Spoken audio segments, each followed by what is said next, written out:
femme baraka basi de la ka soro ka ugaji ka jifle nya 2 litres ibo de mi ka soro ka nisi parce que na nyagari kono la donc na funna iga kuma munumbe ibe soro ka jabe soro parce que iga débat c'est tellement ibe mo gu ka mo gu parce que bena kuma re dima quoi na furo gu be bo quoi politicien rete politicien ngon to ne politicien no stratégie de bolu bolu o le rete bo gu si anya ni milo aga de karsa mo ba ni wara aga de non ou passer par un chemin de rebe ntono dima ou bono de kase ki bo fiya la quoi oh o do be nga dossier be mi mo lo kana sutura de o ka bona donc il va ke chogo don quoi ba ke chogo don me technique don ni ya il va ke chogo fo i de la a do de la ke non e ba fo musa mo be se ka yani oh mais i bana jol nyoko la ça au fin na i bana jol la mena lo yani ga ça i bana jol la yani ga mobili kala ni be tawote gol le ko fona be théorie ga nakla théorie la be so ga do bana na gi siki kata pratique oh ne fene théorie de ta ne action munu ye no lu nyona kera donc il théorie munta c'est que il veut pratiquer sera de kay ma nye soro folo non ni théorie parce que auto école ni théorie que ta pratique ni théorie que do ko do la hinna ibiga dugo do la nyini donc au première étape di yani gasi warmine yoroma o gun gonna la anga abonu au bega ni yoro analyser de a ira ka foka théorie que warbe mine tugamina ka soro boma ka kalama donc au théorie kalana à tout moment war bi se kana dama na ba amne ga bla poche ko na sura ma amne folo non ça nga pashi be ga nyigi ko abuga nyigi ko jugo mena di ma sebe na famu ibaro mine do sembara nino ko ngo théorie ne gante ka fu ne tan yere soro pratique ko no quoi on y sogoma on y clé on y lo o dépendembe o dagaro la kajira wala ko ni on don toye anga émission mandi ko nala ami émission mo wele il fait la fo i jamkan bato am se ka malendem bela jelen wele u kana nga masala jamana kunga kuku kan uku aklinata di mun bato au kungolo lazime se ka kwa wokun konna la yani anga nyiningalu tengu ame freke ka kuma di anga invité ma aka folini kungurunin chunka sumaya ka breben ka di oma ni wakatina c'est para ama fofola uzubillahi minash shaitanir rajim bismillahir rahmanir rahim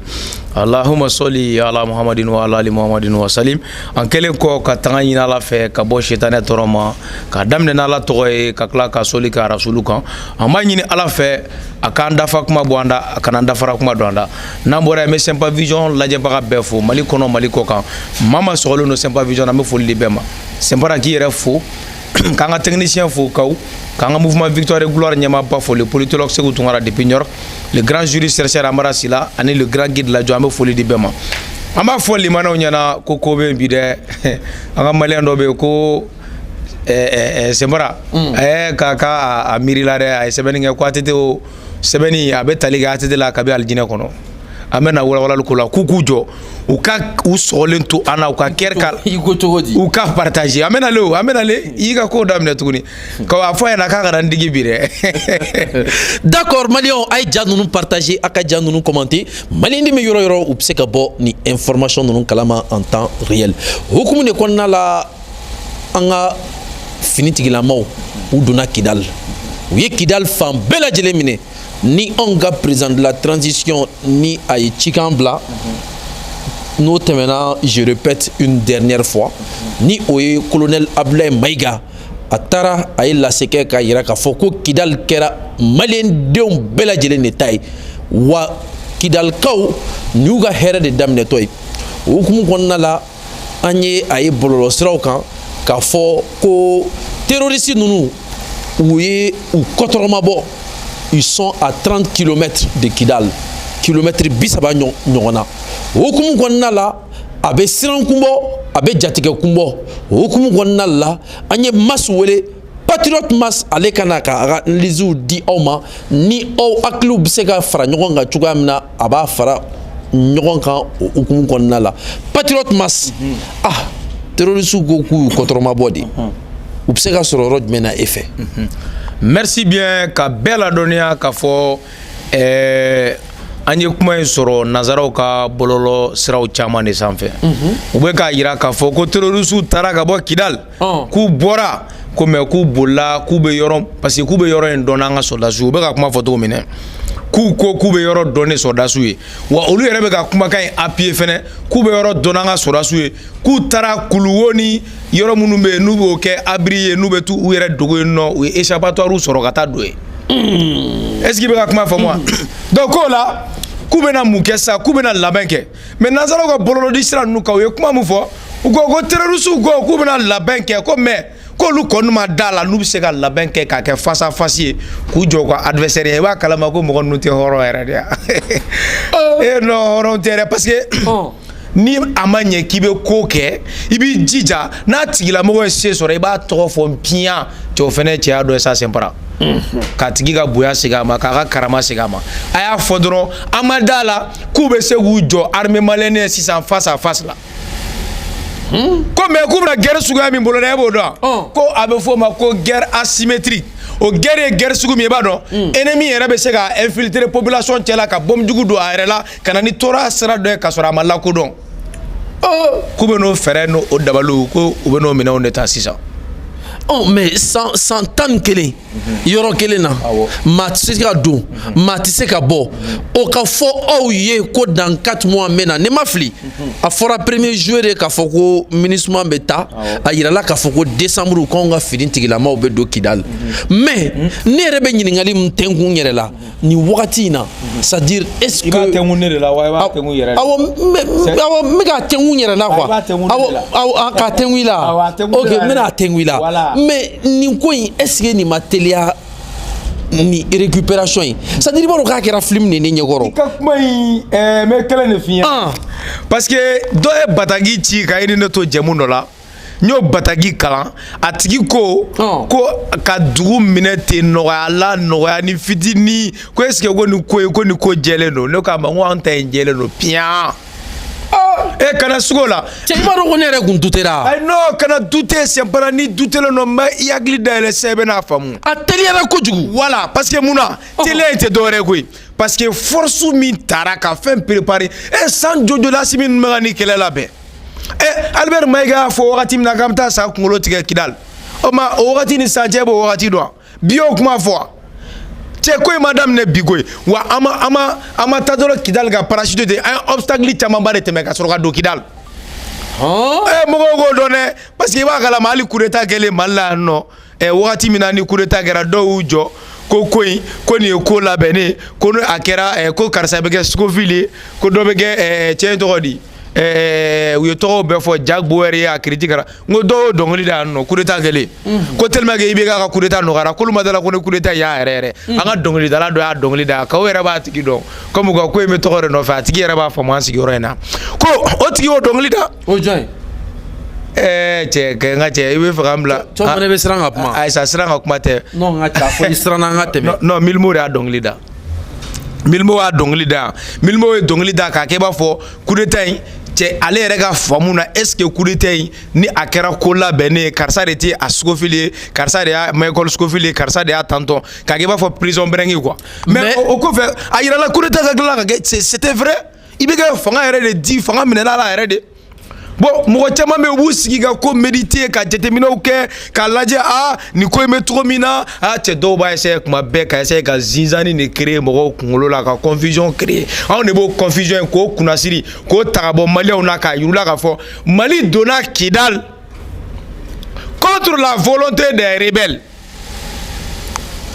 compromis tɛ dɛ i ko cogo di non n bɛ ka tiɲɛ de f'i ɲɛna u donna contre u ye ja sugu bɛɛ da i b'a kalama ni an ka i b'a dɔn don min na rebelle jigi tigɛra ko in na a mɛnna parce que depuis don min na Mali ANEFIS minɛ n ko ANEFIS i b'a kalama Sɛnpara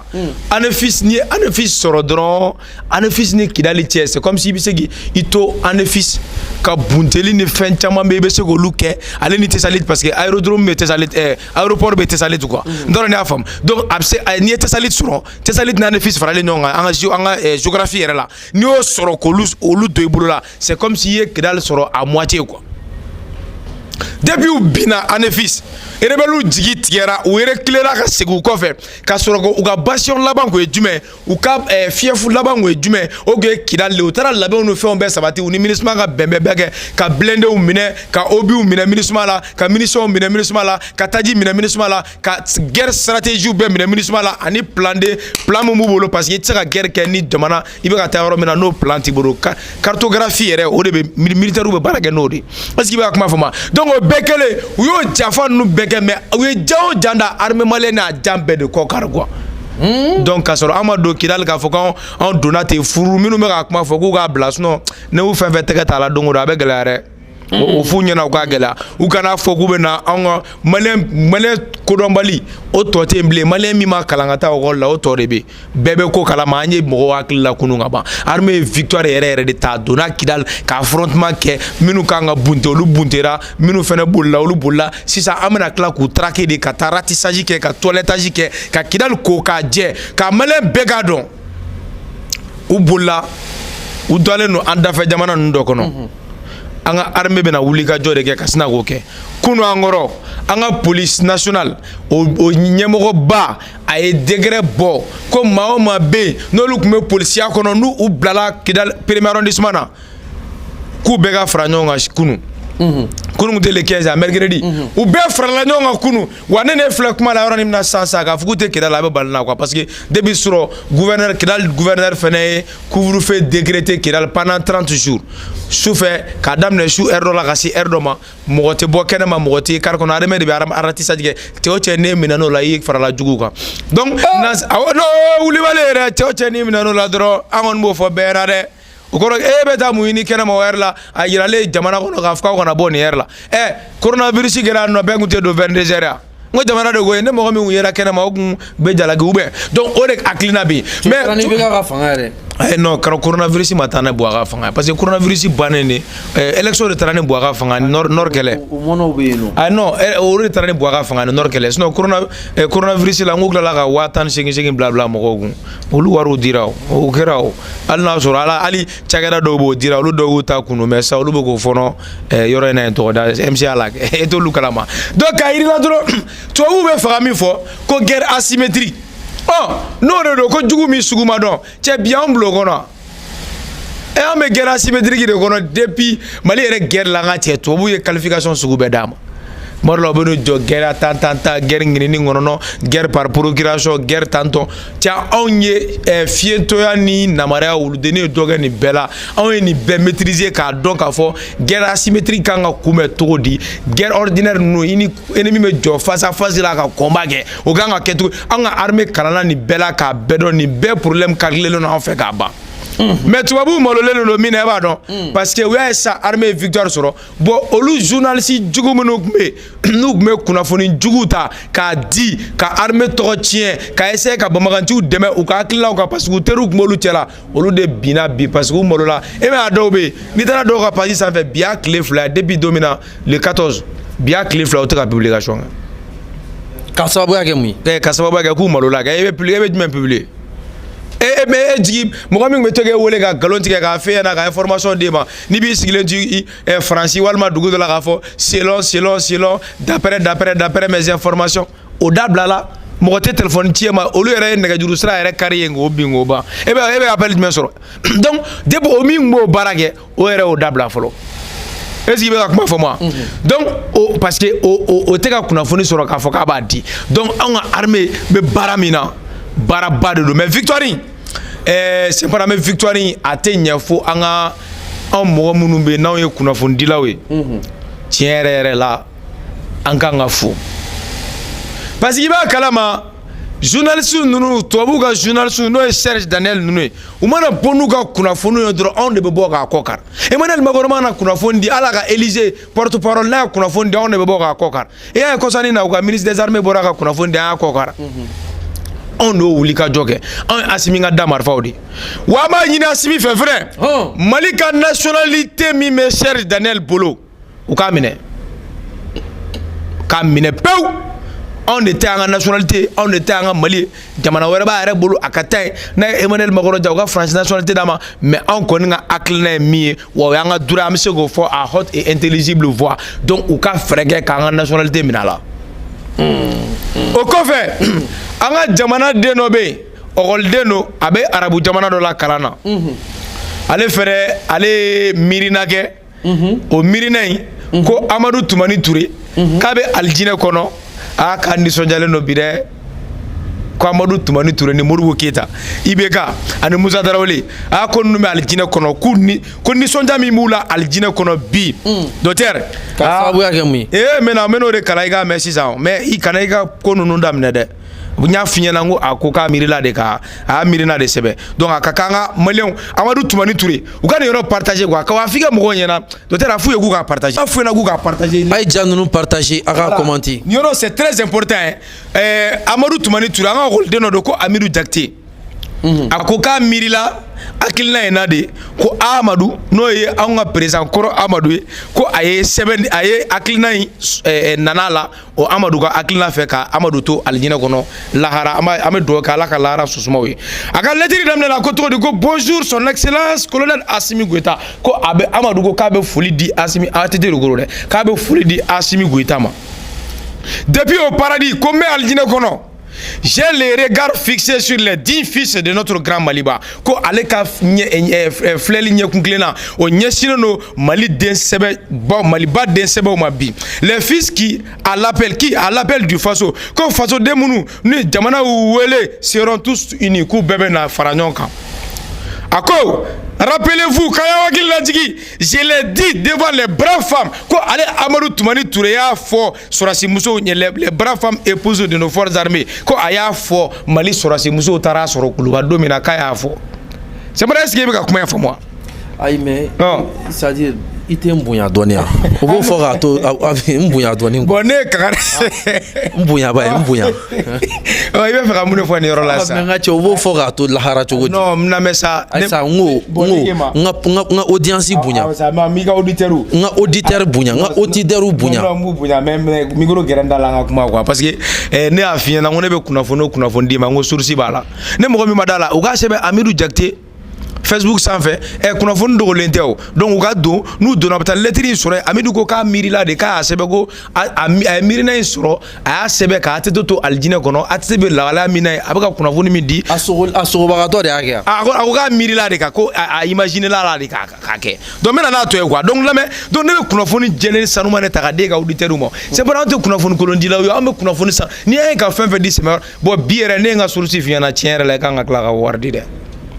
ay no iga no keleni iga nga do de la parce que ne tenga sourci la kale mo mais bien pousser diagwa fo nga sourci fo nga Amidou Diakité donc a kotuguni kale ya fo Mali Sorasi Mousso nyena o tale a fe kuluba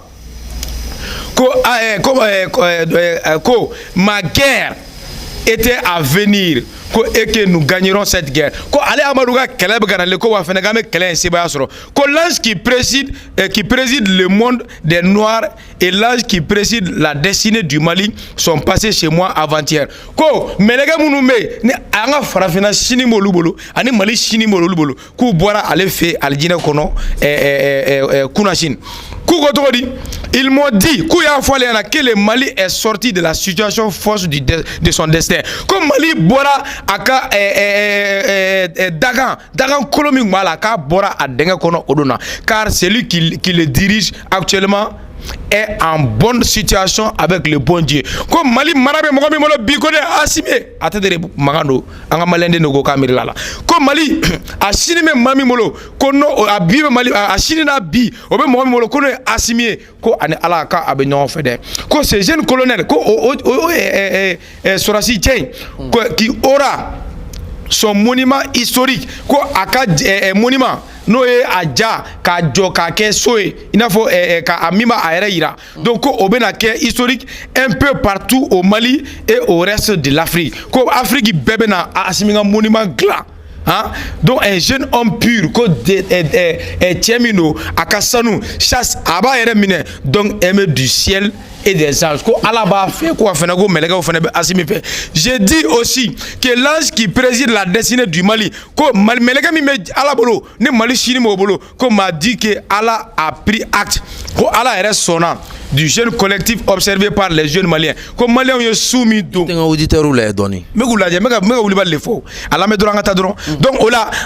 comme Maliens ont soumis que au suin qu'on a là nous ouye au keko au suin no kerakalo temene ko ala mine ko cet acte à caractère chasse ko oye yeremine baramie pur nas kakasanu à rendre le Mali dans la grâce de Dieu ko be ala Mali do ala ka hine ko nala et a permis d'accélérer la signature de la victoire du Mali par l'archange ko ore nanaka nae ala ka meleke ba donc oye ala ka sebaya aya abolono blaka sebenke avec un homme politique non sorogo politique mo ko no kuma to la mɛrɛ ni an sela baraji yɔrɔ de ma ko ni politique mɔgɔw kuno ko le Mali ne pourra gagner cette guerre ko Mali kun tɛ se ka kɛlɛ in gagner ko car les hommes politiques ne portent pas ce pays au cœur ko Mali politique mɔgɔw ninnu ko jamana in kanu to u dusukun na n bɛ tila ka dalilu wɛrɛ di ma o kan sisan a ko cogo di car les hommes politiques n'ont pas, comment on appelle, ne portent pas ce pays au cœur. Ils ne portent que leur intérêt égoïste et individuel. Comment on appelle, donc nous sommes tous là. Olu bébé a fêté la victoire du Mali.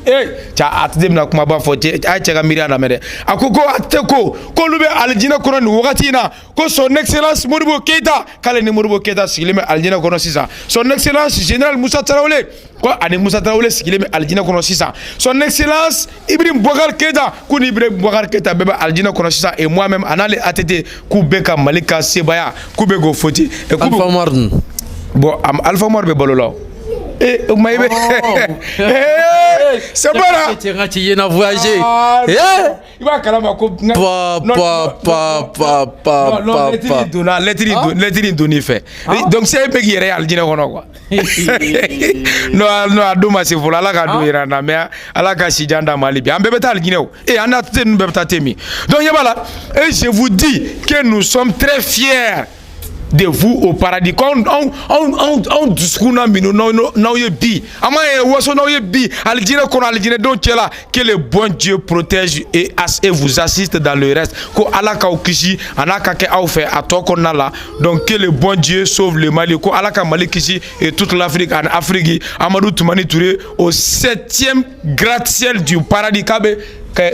paradis so wolonvlana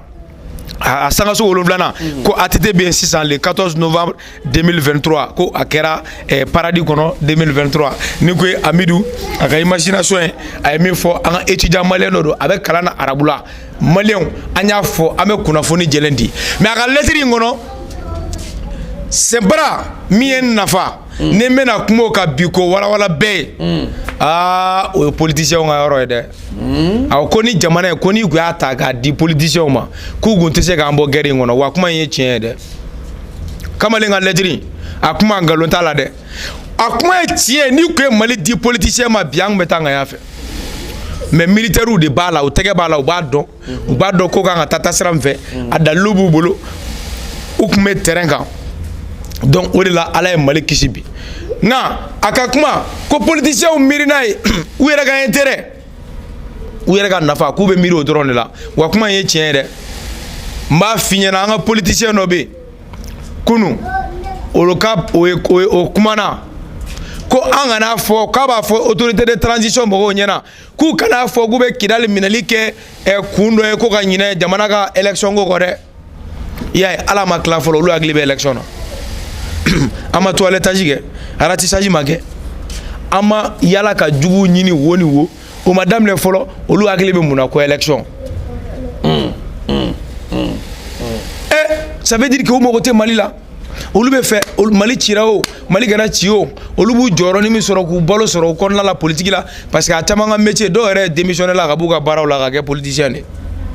ado yo de gesison ka bara ere blapeu ka politicien moneki là non politicien ma fengé la mais politicien ma bara de kew ni ma bara ke o fene de be fo et puis nous ngane fene mi amo de fo so ma fo gen la ne red na même ça ka fo e fengana parce que anga wara ere be takadu ma kalo comment on a ça ko aide au parti politique la charte des partis politiques o a prévoir en 2005 o yere fene o mani new ne to fait parce que ne kana folo de be takadu ma o wari nous e ka ta rôle sur rojo eta be subvention mindi rôle privé o ma ça nous e ga rôle sur joy o subvention dote bola pour ga nga wara be takadu ma fulati ku ka pour citoyen nyuma formé wari kuno o be sanga ga ba be mo kele nyuma go formé go ko dege ko patriotisme inclus go tigila ne civisme et o mo ya donc o koro go be ka tora ke ne la donc o lamba phobie parce que Mali y a un bedje assez bolu ego ne ouye anga milaru taraka duma ugatu dondo o golbaula kasoro ka bulka taka kumorla na ganadore me achama me na ganadoro do bula do bora duma serafa oh ne flene buli c'était ne passeport te molo mo te visa la na ka di français ku ka ambassade datu ka bo malla ne ka mo fana ka diaspora be mbla na no ne ka putere na ka ne mo te français nationalité la ne mo te États-Unis ta la ala e Mali nationalité de ne ma ne be wasa do la wa an ba nyini an ga sa ni an sugana do kesu kono wana de an ga sa u ka kla kan su do ya parce que an barajuru bina donc an se ka to politicien ka na nga jamana ka d'Afrique ka dauma ka foku beta an se ka so ma parce que na gana lu be bulle ka ta exil la. Donc on sera sur mané. On est là sinon quand faut que faire la on faut gagner la mais peut-être une temps de faire beaucoup de famille na iga dalu faire sur yere bolo ou bien na sur ibe faire ka comment on appelle ou défendre kané il veut que faire faut parce que e ba ke ba faut défenseur de quoi. Donc ne te so au faire nous fa ngolu jete mine. Donc là et ka irila drone Mali be dangu mi kambi politicien ku ka sabali ku élection ku ante fait ka kuma muda kono u ka antoy anga jamana anga blare ka diriger gagner ka jamana sigi promesse do taria non promesse yoro kuma be e be to kan kuma no foko promesse no de finira ngone mo nga drame mo ga me ngono ngu ka bo ka fu kana sutura mais John ne bo de ma ka klara bo ga RS ka klara RS malo do ta tika e ta photo ngo yo lu malo to non do be au jogo donin do wi au jogo donin do ta denga million gelende ma ka million fladi ma we bo ko photo ko di mo tot na tigula voilà bon ça avait na fo ite actualité sur parce que mona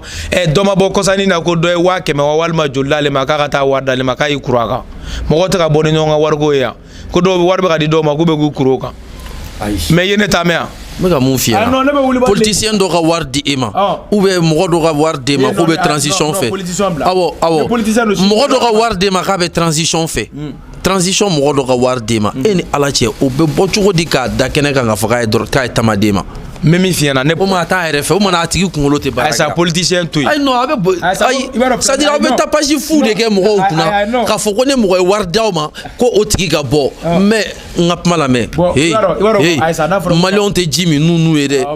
John me war de ma ka kla ka bo ka foka e ka fenge très bien gan malion bunya sa wala go John mi gan question kan ko jugo parce que ibaro ne e ga débat fleni ibaro fi pour que e ga débat ke quoi fi ga il fa maraka parce que bodo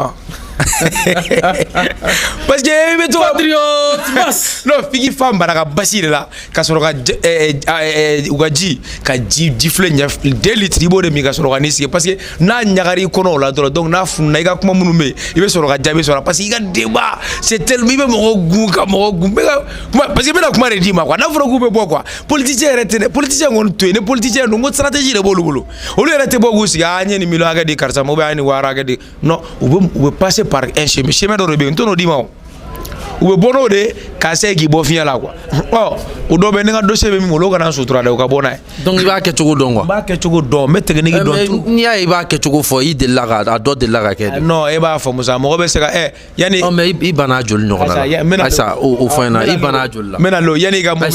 i bana jol la yani ga mobile kala ni be tawote ko le ko fona be théorie ga na la théorie la be so ga do bana na gi ka ta pratique oh ne fene théorie de ta ne action munu ye no lu nyona kera donc il théorie munta c'est que il veut pratiquer sera de kay ma nye soro folo non ni théorie parce que auto école ni théorie que ta pratique ni théorie que do ko do la hinna ibiga dugo do la nyini donc o première étape di yani gasi war mine yoroma o gungonna la anga abonu o beka ni yoro analyser de a ira ka foka théorie que war be mine chuga mina ka soro boma ka kalama donc o théorie kalana à tout moment war se kana dama na ba amne ga bla poche ko na sura ma amne folo non ça nga pachi be ga nyigi ko ba ga nyigi ko jugo mena di ma sebe na famu ibaro mine do sembara ni no go théorie ne gante ka fu ne tan yere soro pratique ko no quoi mais bon mine do c'est pour non pratique ko ti gono ta théorie ke non akegu ne parce que anga bara inflene quoi iba do imana iba kuma be iba yo boni do ga dossier do kuma donc ne fene théorie de ta pour que ne ga koroshi mo ga na bodo na la ga ko a ne karasa no ko ndo ene ay ni kete donc on be fait ka bara ke ne patriotisme ngani ade et iba kuma info moi donc itono ye quoi parce que ne o kalanga teme ka o kanga éviter de piège mais o ba ke be bene bolo donc antena bio gono quoi on l'a été moye il bisi ya caméra ta do gono ku ga nyina le ko patron mas be tugu dia beta au de là ne mi y'a fɔ o kana n'a dalilu ye n'o kɛra n yɛrɛ tɛ kuma bilen n bɛ kuma dabila n y'o défi lancé d'accord n bɛ kuma jɔ pewu position bɛ cogo min na komi bi u bɛ ka kan bɛɛ fɔ ko armée ko a bɛ tan cɛ n'i ye ka dugu bila dugu min ka di i ye i bɛ dugu min kɔnɔ i protégé len don i ka lafiya yɔrɔ n'i ka fɛn bɛɛ bɛ kɛ n'i ye k'o bila sɔgɔmada kelen ça veut dire que kɛlɛ tiɲɛn'i bolo kɛlɛ tiɲɛna terroristes bolo de armée bɛ n'u ɲini sa u tɔni mun bɛ k'u nettoyer k'u ban pewu an bɛ sɔrɔ ka taga fête kɛ Kidal. D'accord. An b'i fo k'i waleɲuman dɔn i yɛrɛ k'i ye patriote ye i yɛrɛ bɛ taa Kidal don jumɛn? Bon Kidal taga an kɔni wele bila an ka jamana marabagaw ma n'o ye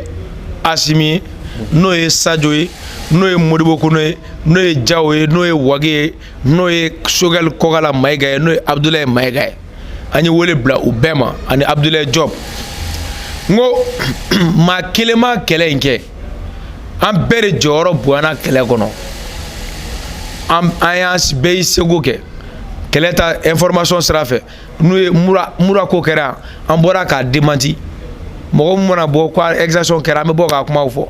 u t'an sara u tɛ forfait k'an kun an yɛrɛ de b'an ka forfaitw ta an yɛrɛ de bɛ carburant halisa ne nana e fɛ yan nɔ ne bɛ carburant ta mɔgɔ ma kɛ ne kun n yɛrɛ de ka patriotisme y'a kɛ mais u kana se ka dɔ wɛrɛ kɛ vraiment pour que k'an récompenser Sadio Kamara taara Irisi la ka t'anw féliciter k'an wulila k'an jɔ k'an faso kuma bɔ i b'a dɔn ko Asimi y'a ja ne ATT kun ye nin sɔrɔ ATT kun tɛ bin o mais bi bi na ale ye nin sɔrɔ jeunes minnu dévouélen don ka wuli k'u jɔ i b'a faamu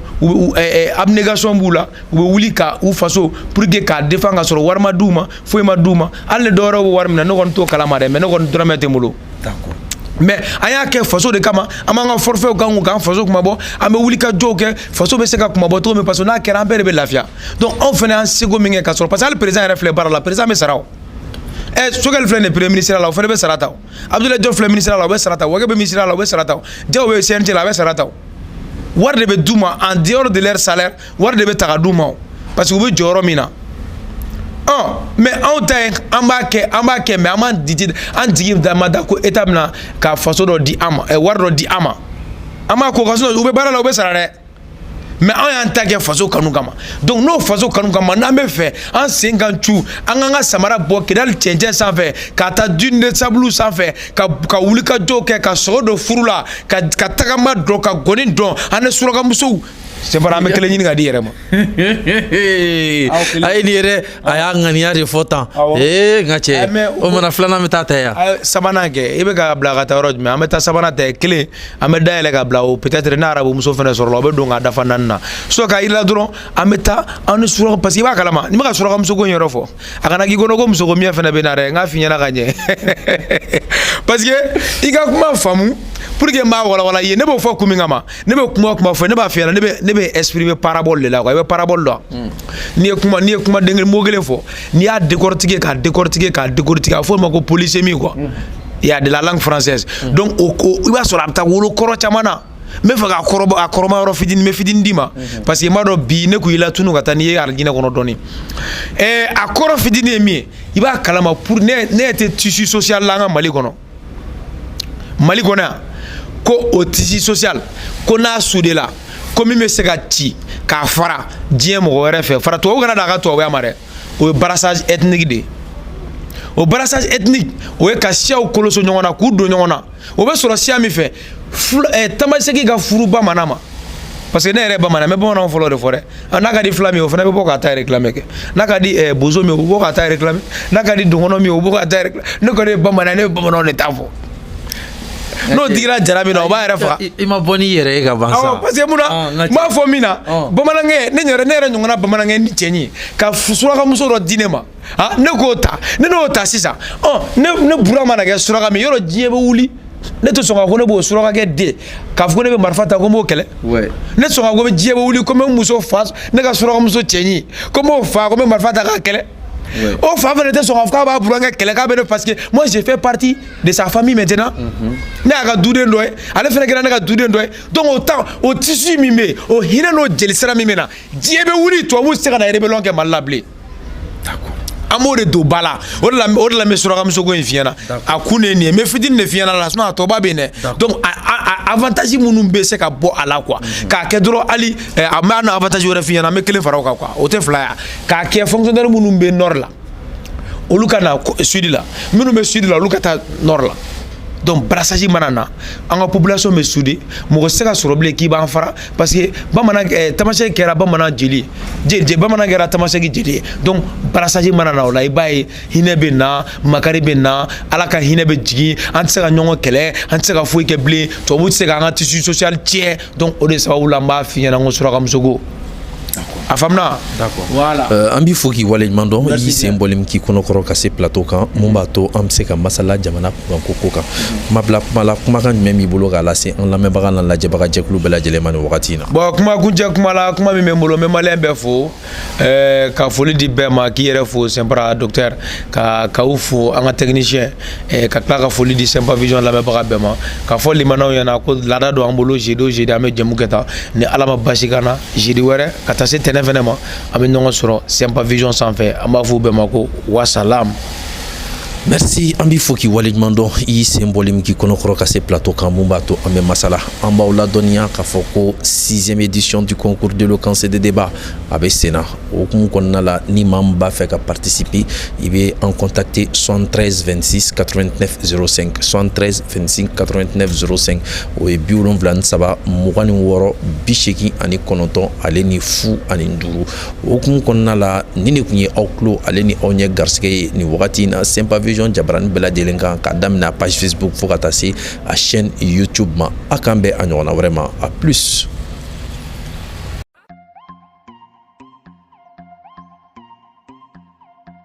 Hello everybody, my name is Moribo Sise. I will be your trainer at EAC. The goal of this video is to invite you to come to the training session in English at EAC. Do you want to learn English? Do you want to speak efficiently and write efficiently in English? Here is the right place. We'll be showing you how to write. We'll be showing you how to reserve a room at the hotel. We'll be also teaching you how to book a food in a restaurant. So don't wait longer. Come and register for this training. Thank you and see you soon. Thank you, coach. Alors, si vous voulez apprendre à mieux écrire, à mieux lire et à tenir une conversation en anglais, n'hésitez pas à vous inscrire, car à travers cette inscription, vous allez avoir une base en anglais des affaires, c'est-à-dire comment discuter le prix d'un produit en anglais, comment savoir si un produit est d'une qualité du souhait de votre personne en question et comment faire la réservation d'une chambre d'hôtel lorsque vous déciderez de vous rendre en Chine ou à Dubaï ou aux États-Unis. Alors, un seul lieu, l'entreprise d'appui et de conseil au service de tous les Maliens pour apprendre l'anglais business, pour apprendre à mieux vous exprimer face à vos partenaires en anglais, à mieux tenir une discussion en anglais. Une seule date, le 26 août 2023, au siège de l'entreprise d'appui et de conseil. Inscription à 5 000 francs CFA seulement et comme mensualité 25 000 francs. Chaque niveau est de 3 mois en raison de 25 000 par mois. Nous avons le premier niveau 3 mois, le deuxième niveau 3 mois, le troisième niveau aussi 3 mois et le dernier niveau 3 mois. Alors n'attendez plus à vous inscrire à ce programme si spécial avec un professeur exceptionnellement exceptionnel. Thank you, thank you, thank you. Thank you very much. Good.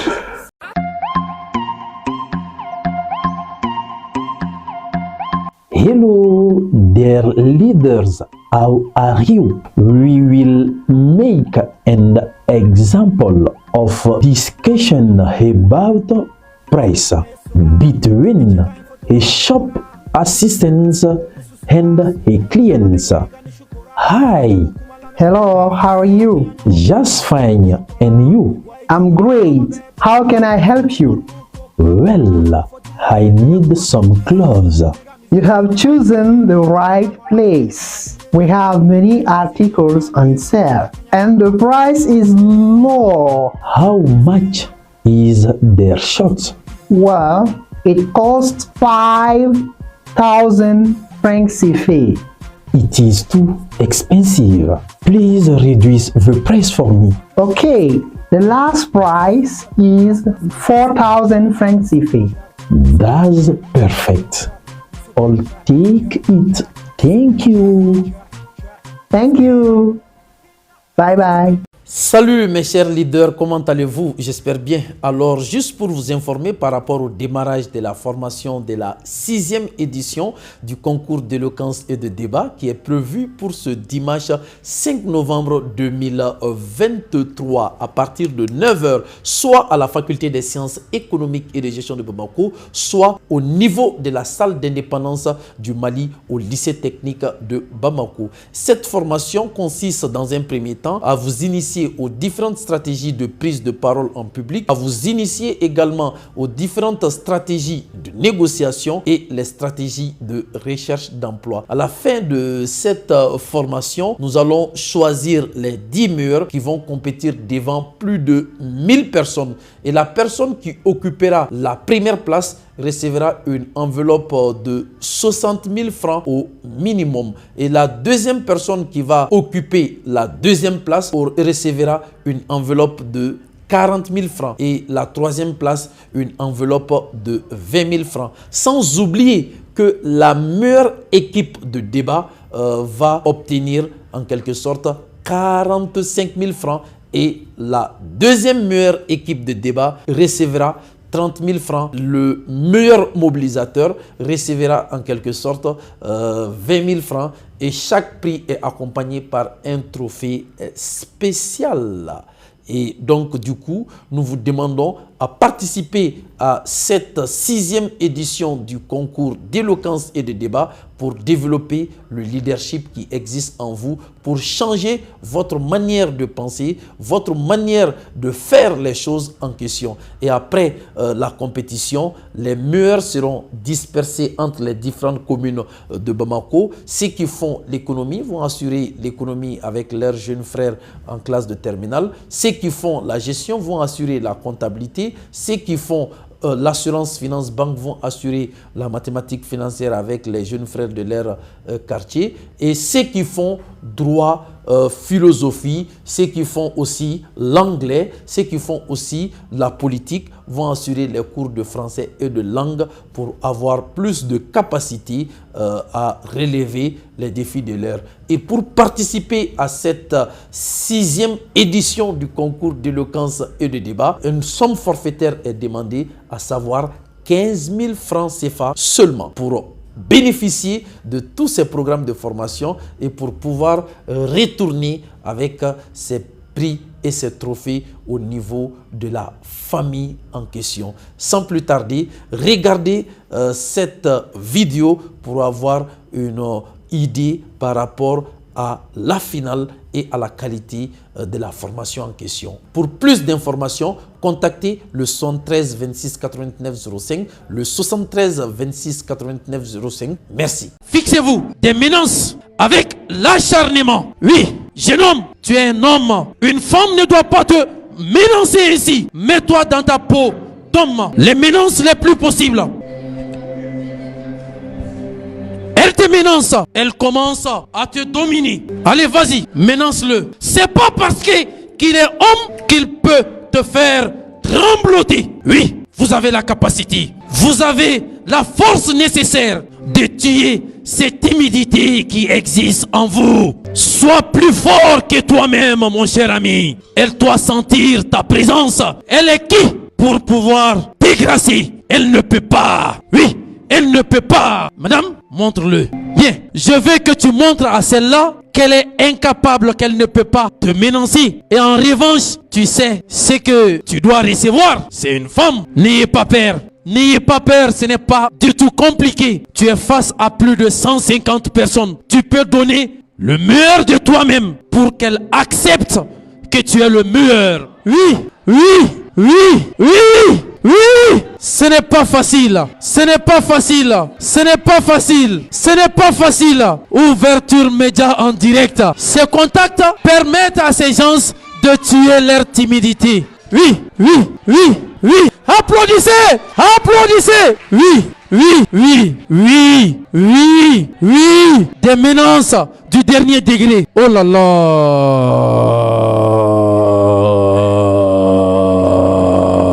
Bien, bien. Écartez-vous. Écartez-vous. Écartez-vous. Écartez-vous. Qui est le plus fort entre vous?